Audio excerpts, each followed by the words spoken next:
dördüncü bir mavzu var. Şu an 25-26 grup var WhatsApp'ta, yani yasavi erenleri, yasavi alferenleri diye yasavi dervişleri.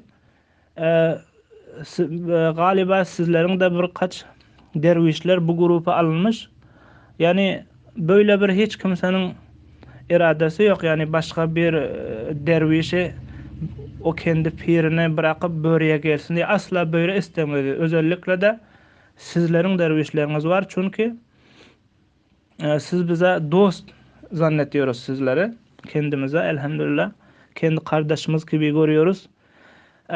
Ancak biz de bu durumu sorduk Eşref'ten. O ancak şunu söylemiş, yani siz de bizim grubumuza katılarak, yani kendi bilgilerinizden bizi faydalandırsanız, bizim bilgimiz size ulaşsa birbirimize, yani birbirimizin fikrini alıp vermek, böyle bir şey istemiş. Ondan başka yani bizim gelip tarikatımıza katıl ya, öyle bir şey yok. Asla öyle bir şey yok inşallah. Böyle de yanlış anlaşılmasın inşallah. Kendi yollarınıza devam edin. Allah inşallah sizleri e, başarılık nasip eylesin.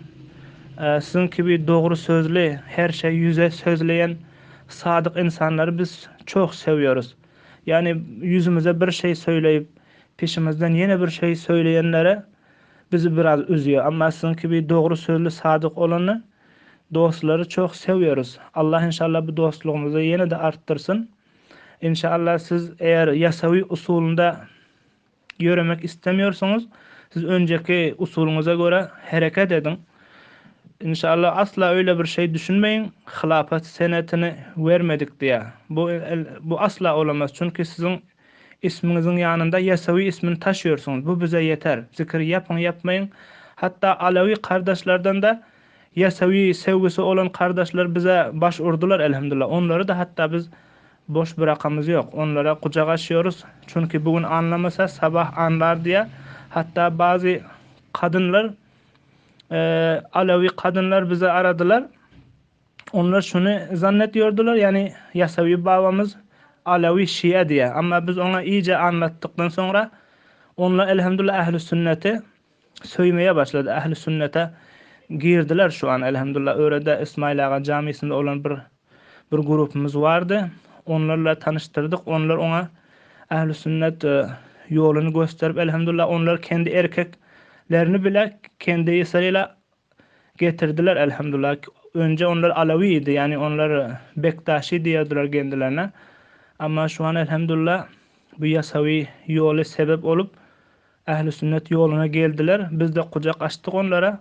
Herkes yasavi sevse biz onu severiz. Yani zikir yapmak zorunda değil herkes. İnşallah Allah sizden razı olsun. İnşallah yine gelecekte böyle durumlardan bizi agah edin, bizi uyarın inşallah. Biz böyle de zamanımız yok. Yani sosyal medyayı baksak, araştırsak, böyle de çok işimiz olduğu için bu Eşref başka bir kaç müritlere e, bıraktık o sosyal medyayı. Onlar uğraşıyorlar. Eğer onlar da bir mevzu, bizim Yasavi babamıza haykırı olarak bir mevzu varsa, inşallah siz bize o durumdan anlatın inşallah. Allah'a emanet olun. E, Bütün dervişlerinize de salam söyleyin inşallah. Allah sizden razı olsun.